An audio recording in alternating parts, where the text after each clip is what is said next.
사무엘하 18장 1절로 18절. 대롱대롱 내 머리가 나무에 매달렸다.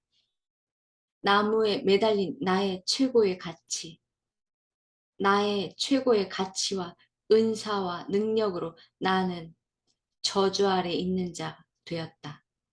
압살롬의 머리카락, 온 이스라엘 가운데 압살롬 같이 아름다움으로 크게 칭찬받는 자가 없었으니 그는 발바닥부터 정수리까지 흠이 없음이라. 그의 머리털을 깎을 때에 그것을 달아본즉 그의 머리털이 왕의 저울로 200세겔이었더라. 압살롬의 머리카락이 그 나뭇가지에 걸려 나뭇가지에 매달린 채 아직 살아있는 압살롬의 심장을 찔렀다. 삼손의 머리카락. 내 머리카락이 밀리면 내 힘이 내게서 떠나고 나는 약해져서 다른 사람과 같으리라 하니라. 머리털 7가닥을 밀고 괴롭게 하여 본즉 그의 힘이 없어졌더라. 그를 붙잡아 그의 눈을 빼고 끌고 내려가 놋줄로 매고 그에게 옥에서 맷돌을 돌리게 하였더라. 신명기 21장. 그 시체를 나무 위에 밤새도록 두지 말고 그날에 장사하여 내 하나님 여호와께 내게 기업으로 주시는 땅을 더럽히지 말라. 나무에 달린 자는 하나님께 저주를 받았음이라. 여호수아 10장. 그 후에 여호수아가 그 왕들을 쳐 죽여 5 나무에 매달고 저녁까지 나무에 달린 채로 두었습니다. 에스더 7장. 모르드게를 매달려고 한 나무에 하만을 매달았으니 왕의 노가 그치니라. 갈라디아서 3장. 그리스도께서 우리를 위하여 저주를 받은 바 되사 율법의 저주에서 우리를 속량하셨으니 기록된 바 나무에 달린 자마다 저주 아래에 있는 자라 하였음이라. 베드로 전서 2장. 친히 나무에 달려 자신의 몸으로 우리의 죄들을 지셨습니다. 압살롬이 나무에 지금 매달려 있습니다. 무엇 때문에 나무에 매달렸습니까? 그렇게 아름다운 머리카락입니다. 그 머리카락으로 그 화려한 외모로 압살롬은 백성들의 마음을 움직여 심장을 빼앗고 결국 하나님이 주신 최고의 가치와 은사와 능력으로 나무에 매달리게 됩니다.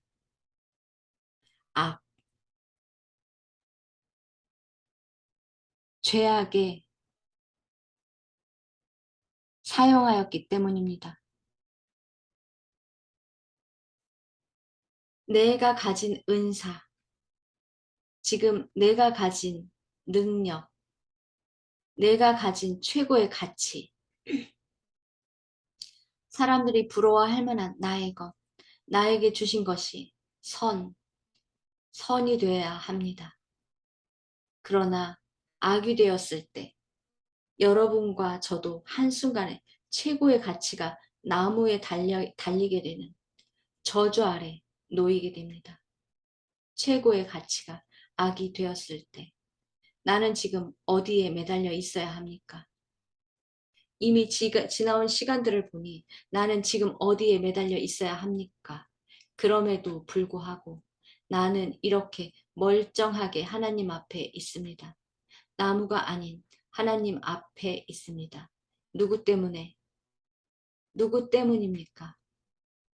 사무엘하 18장. 나무에 매달렸다. 나의 머리는 나무에 매달렸다. 시작합시다.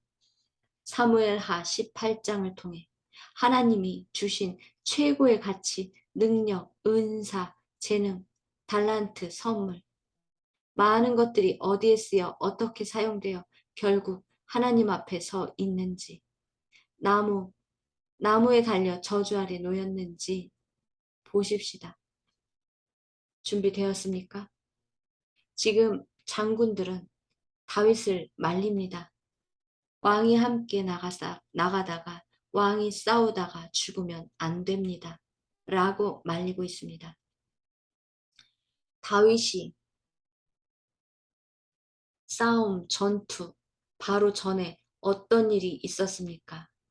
직접 나가서 이렇게 선봉에 서야 할 다윗이 나라가 태평해지자, 마음이 이제 느슨해지자, 게을러지자 이 전투에 나가지 않고 어슬렁거리다가 지금 이 모양, 이 꼴이 되지 않았습니까? 그때 저지른 실수, 다윗은 잊지 않습니다. 자신의 최악의 이력서, 지울 수 없는, 도저히 가릴 수 없는 하나님이 다 드러내버린 이 죄악이 그때 있어야 할 자리에 있지 않으므로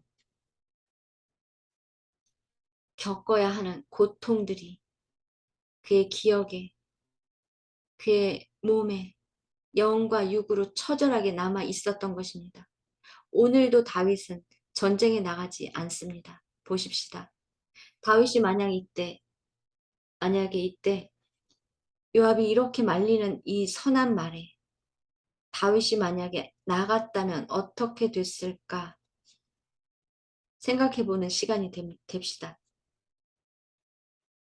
다윗은 이때 사람의 말을 듣는 것보다는 하나님께 물어봐야 합니다.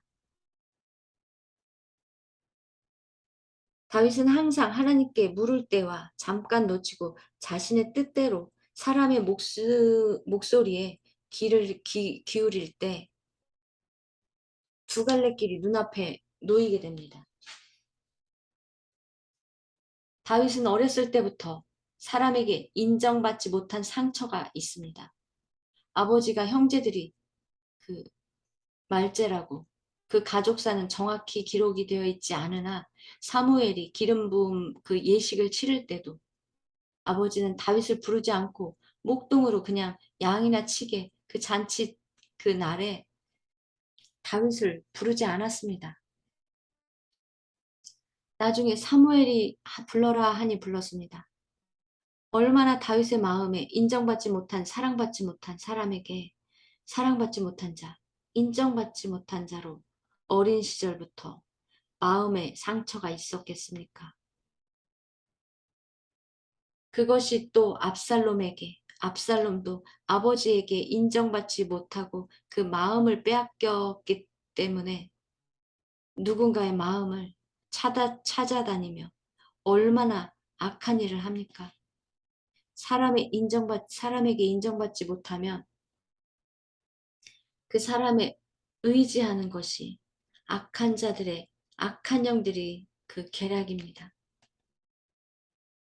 오늘도 다윗은 하나님한테 물었어야 하는데 이 장군들 사람을 믿고 같이 도망은 그 장군들 말을 믿고 그래 나는 여기 있을 테니 너희들끼리 갔다 와라 하고 하나님께 묻지 않고 이 일을 선택합니다. 이 선택으로 인해 다윗은 고난의 시간이 시작됩니다. 5절 왕은 요압과 아비새와 이때에게 나를 생각해서라도 어린 압살롬은 너그럽게 대해라 하고 부탁하였다. 이때 모든 병사들도 다윗이 말하는 소리를 다 들었다. 즉 압살롬 자신의 아들, 자기를 죽이려고 하는 영모를 꾸민 아들, 그 아들을 죽이지 말아라 이 말입니다. 즉 다윗은 장군들에게도 말했고 거기에 있는 모든 병사들에게도 부탁을 하는 것입니다. 왕이 명령을 내리는 것입니다. 이 말을 다 들었습니다. 다 들리게 했습니다. 9절에 압살롬은 전투 중에 다윗의 부하들과 마주치자 노새를 타고 도망치기 시작하였다. 그러나 가지가 무성한 큰 상수리 나무 아래로 노새가 지나갈 때 압살롬의 머리가 그 나뭇가지에 걸려 노새는 그냥 달아나고 그는 공중에 대롱대롱 매달렸다. 이때 다윗의 부하 중 한 사람이 그것을 보고 요압에게 보고하였다. 압살롬이 상수리 나무에 매달려 있는 것을 보았습니다. 즉 머리카락, 그 아름다운 머리카락, 풍성한 그 당시 최고의 머리카락을 가진 그 압살롬의 머리카락이 나무에 매달려 있고 그것을 부하가 본 것입니다. 이 본 장면을 요압에게 보고합니다. 무엇이? 내가 그를 보았다고? 그렇다면 어째서 그를 당장 죽이지 않았느냐? 내가 만일 그를 죽였더라면 내가 너에게 상금으로 은화 10개를 10개를 주고 1계급 특진과 함께 훈장을 달아주었을 것이다. 요압을 지금 가만히 보십시오. 지금 요압은 어떤 사람입니까? 압살롬에게 앙심을 품었습니다. 왜? 수년 전 다윗 사건 기억하십니까? 다윗의 큰 아들을 압살롬이 죽이고 피신해 있었을 때 외할아버지 집에 가 있었을 때 이 요압 장군이 말을 잘해서 데리고 와서 압살롬을 그 피신한 망명지에서 다시 성으로 데리고 온 자입니다. 그러나 그 기간이 지자 우리 압살롬이 요압에게 아버지 얼굴을 보게 해달라고 졸랐을 때 이 요압이 들은 척도 안 하니 요압의 밭에 불을 질러 요압을 만나고 요압이 왜 너는 나에게 이런 못된 짓을 하느냐 말했을 때 압살롬이 나는 당신에게 몇 번이나 아버지에게 데려다 달라고 했을 때 왜 안 데려다 줍니까? 하고 서로 마음에 상처를 준 그 시간이 기억나십니까? 요압은 이미 그때부터 압살롬을 마음에 두고 계획을 했던 것입니다. 방금 조금 전에 다윗이 모든 군사가 알아듣게 특히 요압 아비새 이때에게 말했습니다. 나를 생각해서라도 내 아들 압살롬은 죽이지 말고 너그럽게 대해라 라고 명령한 명령을 요압은 알고 있습니다. 그 부하들도 다 들었습니다. 다 들었기에 지금 부하는 그 부하 중 한 명은 압살롬이 상수리 나무에 머리카락이 매달려 그 온몸이 달려 있어도 죽이지 않은 것입니다.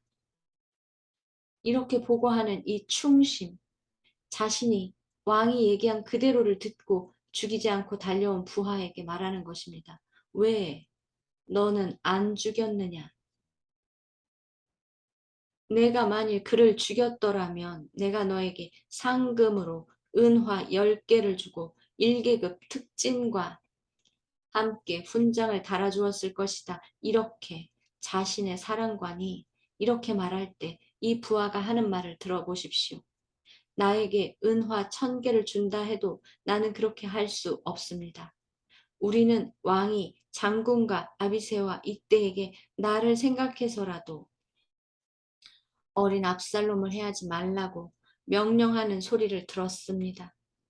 맞습니다. 이 부하는 왕의 명령을 지켰던 충신입니다. 요압과 이 부하가 얼마나 현저하게 같은 사건 앞에, 같은 상황 앞에 무엇을 선택합니까? 사람에게, 사람을 사람과의 관계에서 배신을 하지 않으면 하나님도 배신하지 않고 사람을 배신하고 사람을 관계에서 신뢰를 잊어버리면 하나님도 잊어버립니다.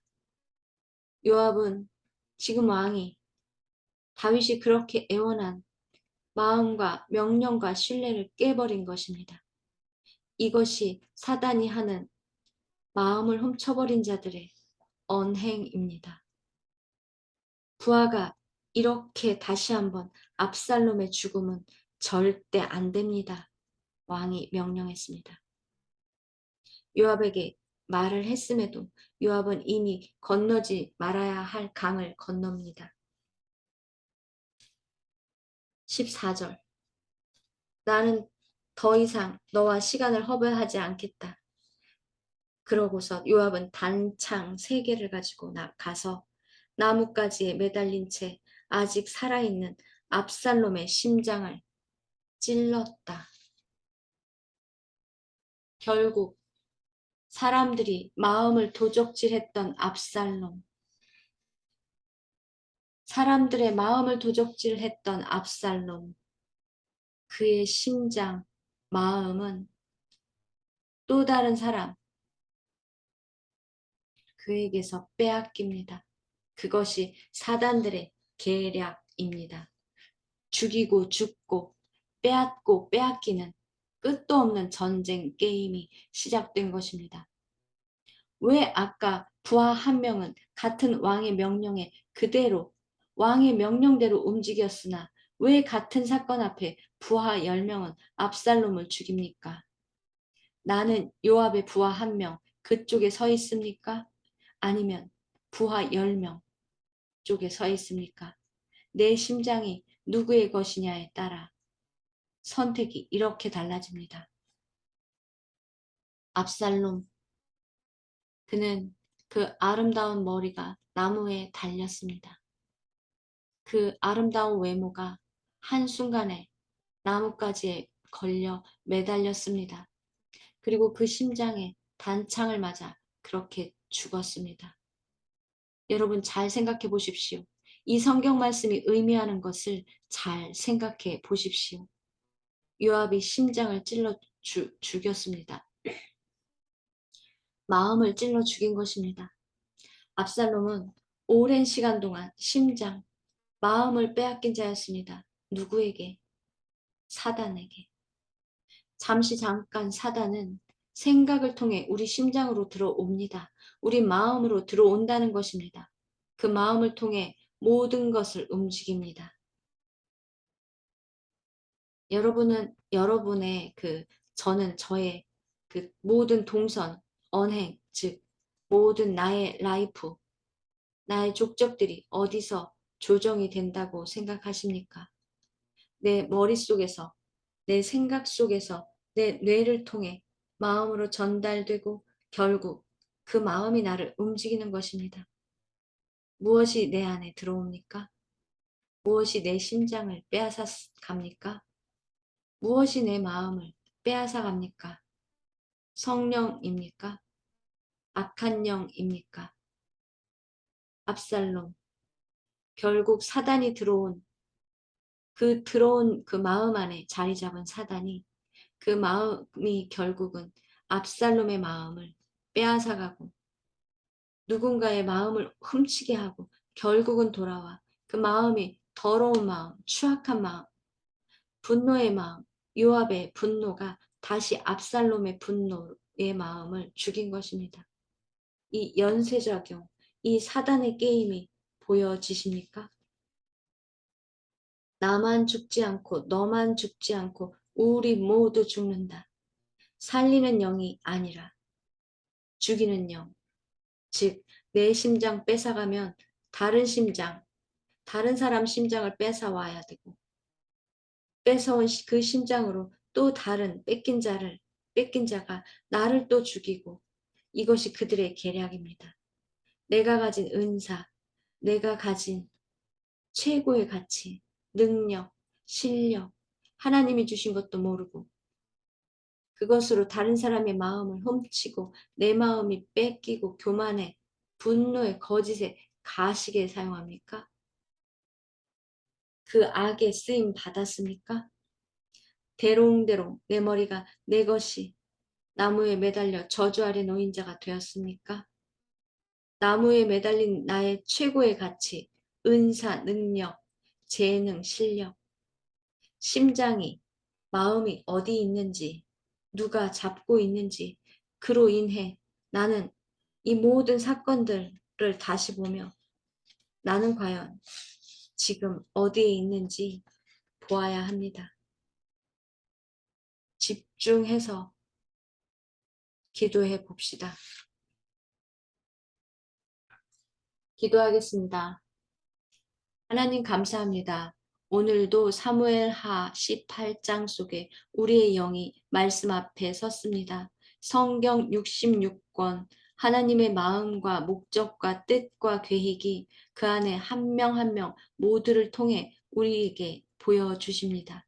압살롬, 다윗, 요압, 한 명의 부하, 10명의 부하, 많은 사람들이 지나갑니다. 지난 시간까지 사무엘 상하 오늘까지 많은 사람들이 우리의 눈앞에 지나갔습니다. 그저 보고 소설책 읽듯이 영화 한 편 보듯이 우연에 어떤 사건으로 보듯이 하지 않았습니다. 결국 그 한 명 한 명이 나였고 그 한 명 한 명의 선과 악을 보며 내가 그때 했던 것들, 그들도 선과 악을 선택하는 그 순간에 그 유혹엔 달콤하고 화려하고 최상의 것으로 보였으나 결국 그것이 선이 아닌 악으로 사용되어질 때 얼마나 많은 고통과 고난과 대가와 아픔이 인생 전반에 영향력을 끼치고 있다는 것을 보았습니다. 압살롬도 요압도 자신들의 상처로 그 상처를 메꾸기 위해 또 다른 사람의 피와 살을 찢어 내 안에 채우고 그 채움으로 인해 만족하지 못하고 거기에 또 다른 부패와 번식과 균이 나를 죽였음을 오늘 한번 나를 보았습니다. 주님, 우리가 또 다른 압살롬입니다. 또 다른 요압입니다. 아버지가 주신 최고의 선물, 나무에 매달려 죽지 않게 하시려고, 저주받은 자 아래 놓지 않게 하시려고 아버지가 우리 대신 최고의 나쁜 것, 나무에 매달려 죽는 것, 저주 아래 놓인 자를 우리가 되지 않게 하시려고 아버지께서 나를 위해 돌아가셨음을, 나는 이 땅에 살고 있음에도 누리고 있음에도 최고의 은사를 받고 사용하라고 예수님이 친히 십자가에 매달려 저주 아래 놓였음에도 그 최고의 것, 그 최고의 가치, 은사, 능력을 또다시 악으로 사용하여 예수님을 십자가에 매달려 버린 것은 아닌지 돌아보았습니다. 오늘부터 다시 우리는 내가 가진 최고의 것, 이 최고의 그 최상의 가치, 은사와 능력과 실력과 아름다운 마음을 선이 되게 하겠습니다. 하나님 나라와 의가 가장 중요한 선임을 압니다. 영혼 구원, 이 선한 일에 우리를 사용해 주십시오. 나무에 대롱대롱 매달리는 자, 그 저주 아래 놓이지 않도록 나에게 주신 이 최고의 가치를, 능력을, 실력을 선으로 사용하여 주십시오. 이렇게 간구하는 심장으로, 입술이 아닌 심장의 고백, 마음의 고백으로 철저하게 회개로 하나님 앞에 다시 한번 간절히 구합니다. 이 모든 말씀 예수님의 이름으로 기도합니다. 아멘. 너는 누구냐? 너는 누구였느냐? 너는 이제 누구일 것이냐? 누구로 살아갈 것이냐? 나무에 대롱대롱 매 달렸느냐? 아니면 십자가에 돌아가신 예수님의 그 은혜, 그 사랑에, 그 십자가 심장 안에 넣어준 자이냐? 누구냐?